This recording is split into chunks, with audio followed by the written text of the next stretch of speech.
Hey guys, welcome back to the channel. It is time for a final on our small scale group build. For 2025, we built Airfix's Aston Martin DB5 in 1/32nd scale. The small scale group build is hosted every year in February. This year was hosted by Shawn from the Scale Model Car Guide channel and Dan the Man from the 60s Rules channels. Their links will be down in the description box below, so go ahead and check them out, but not yet. First, let's go ahead and get the camera flipped around and take a look at our build.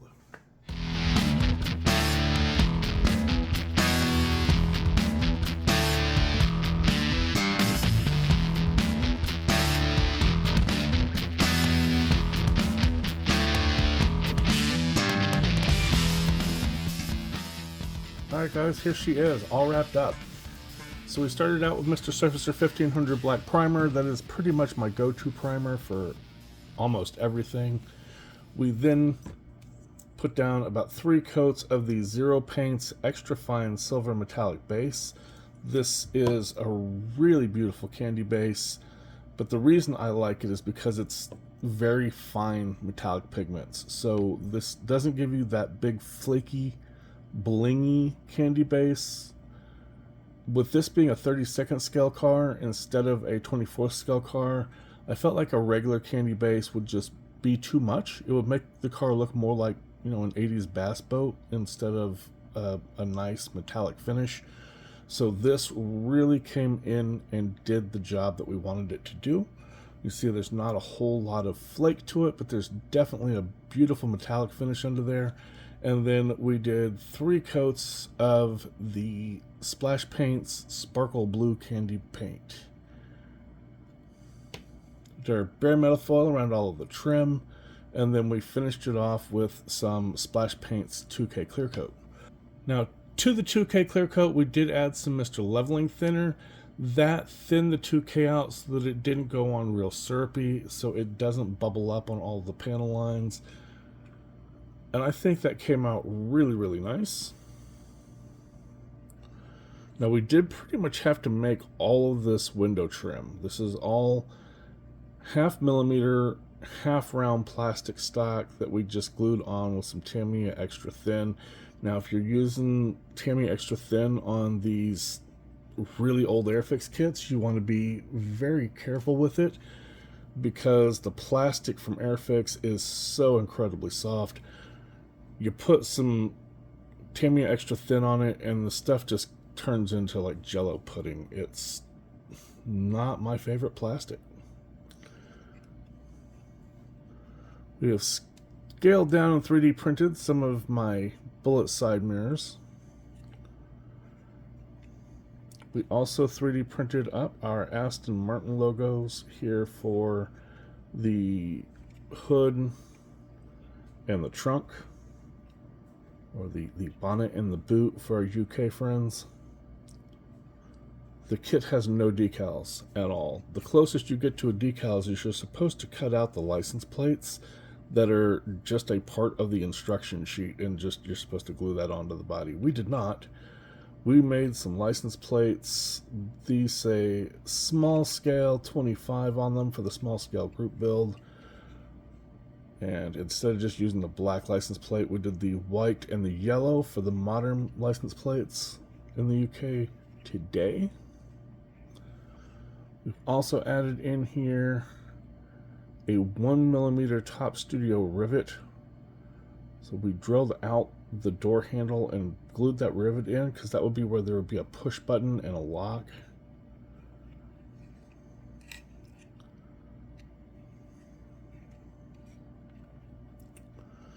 We cut off the exhaust tips and 3D modeled out our own.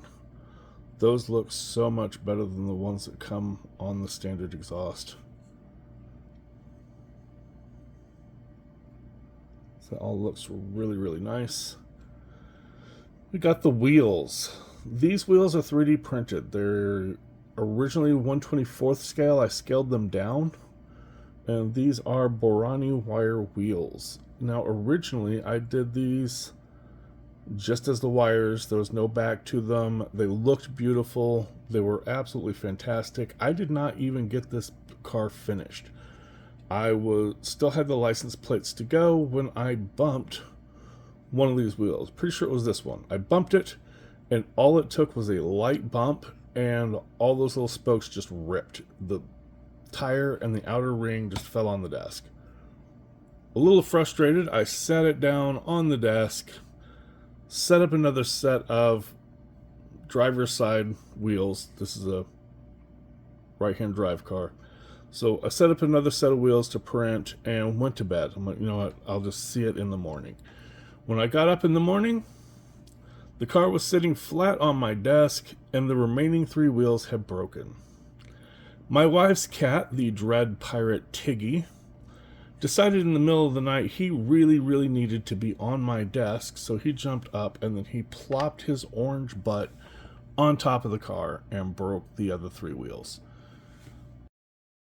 So what I did was I printed out a whole new set of wheels, but this time I put a flat back so that the wheels themselves are solid. The spokes are still there, but the very back edge of the wheel is solid all the way around, so it's got a lot more durability. You can mess with these and they no longer break because none of the stress is actually on these wires.